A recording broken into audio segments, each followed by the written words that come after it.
बात मानने में भलाई है। ये बच्चा महापुरुष। यदि ये महापुरुष है तो हम तो अति महापुरुष हैं। अरे ये स्वयं भगवान है। वे जो करते हैं वो करने में नहीं, पर वे जो कहते हैं वो करने में ही हमारी भलाई है। समझो। तुझे भूखा रहना है तो रहे, हम तो ये फल खाएंगे। चलो महापुरुषों, ये फल खाओ और भूख मिटाओ। लाओ भाई। अब भी कहता हूँ इनकी बात मानो। ये जहरीले छोड़ो हैं, फिर। तू भी खा ले। ये देख, मैंने तो खाया, मुझे कुछ नहीं हुआ। ये देख, मैंने भी खाया, कुछ हुआ क्या? कुछ भी तो नहीं हो रहा है हमें। अभी तो महापुरुष हैं। आजा तू भी खा ले। मुझे क्या हो रहा है? अरे ये वर्णी जी की बात सही थी। वर्णी जी की बात सच थी। जो भगवान की नहीं सुनेंगे उनका तो यही हाल होना निश्चित है।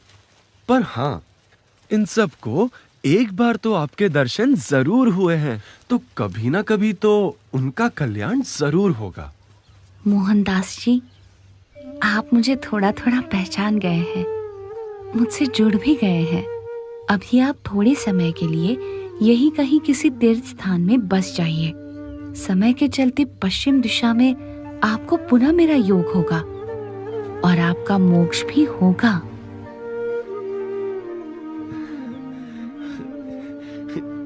ठीक है वर्णी जी, जैसा आप उचित समझे। मुझ पर अपने आशीर्वाद बनाए रखिएगा। प्रणाम।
नीलकंठ वर्णी का अगला पड़ाव था नेपाल की दक्षिण दिशा में स्थित बुटोल नगर।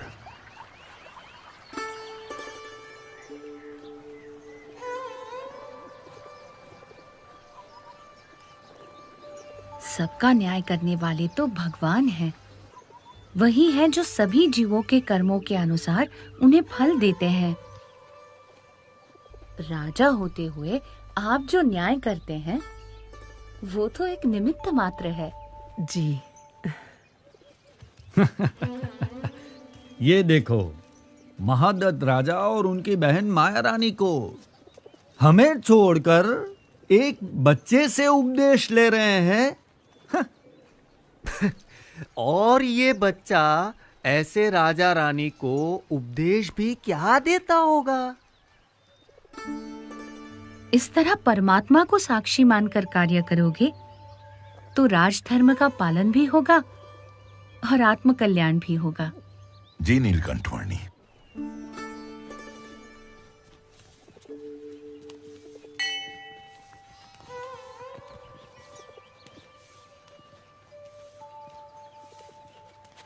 नीलकंठ वर्णी, कोई कहता है कि अहम ब्रह्मास्मि, यानी कि हमारी आत्मा ही ब्रह्म है, तो कोई सिखाता है कि हमारी आत्मा ही परमात्मा है। यदि ऐसा ही है तो हमें अपने अंदर परमात्मा का साक्षात्कार या कोई अनुभव क्यों नहीं होता है? वास्तव में आत्मा, ब्रह्म और परमात्मा एक ही नहीं परंतु 3 अलग-अलग तत्व हैं। जैसे म्यान और उसके अंदर रखी हुई तलवार अलग-अलग वस्तुएं हैं, वैसे ये शरीर और उसके भीतर बसी आत्मा दोनों अलग-अलग तत्व हैं। आत्मा ही आपका वास्तविक स्वरूप है, जो इस नाशवान शरीर के सभी लक्षणों और भावों से स्वतंत्र और अप्रभावित है। आत्मा यानी जीव से परे ईश्वर तत्व है, ईश्वर से परे माया है और माया से परे ब्रह्म तत्व है, और इन सब से परे एक तत्व है सर्वोपरि परब्रह्म परमात्मा। सर्वकर्ता हर्ता सर्वज्ञ ऐसे परमात्मा अपनी सर्वव्यापक शक्ति से आपकी आत्मा में भी अखंड विराजमान होते ही हैं। परमात्मा की कृपा से और ब्रह्म के यथार्थ संग से श्रद्धा और विश्वास रखकर योग्य साधना करने से स्वयं की आत्मा का ब्रह्म के रूप में दर्शन होता है और उस ब्रह्म में परब्रह्म परमात्मा का साक्षात्कार भी होता है। अवश्य नीलकंठ वर्णी।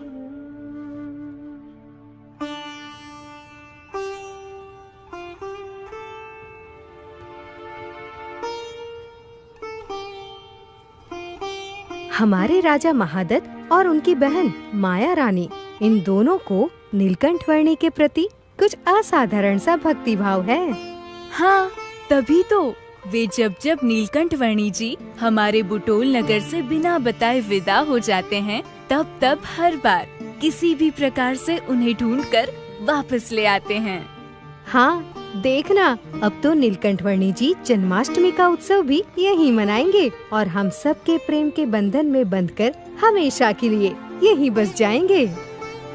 नीलकंठ वर्णी को बांध कर रख सके ऐसा तो कौन सा बंधन हो सकता था। हर बंधन से अनंत जीवों को मुक्त करके उन्हें परम कल्याण प्रदान करने के लिए तो नीलकंठ वर्णी की ये यात्रा थी।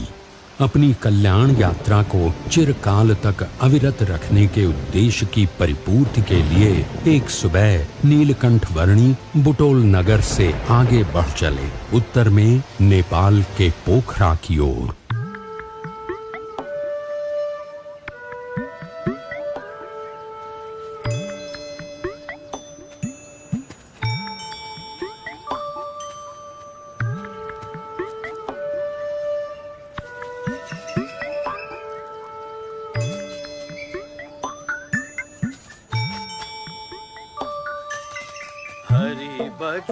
हरि बजो बजो हरि नाम, जप लो निरंतर हरि हरि नाम।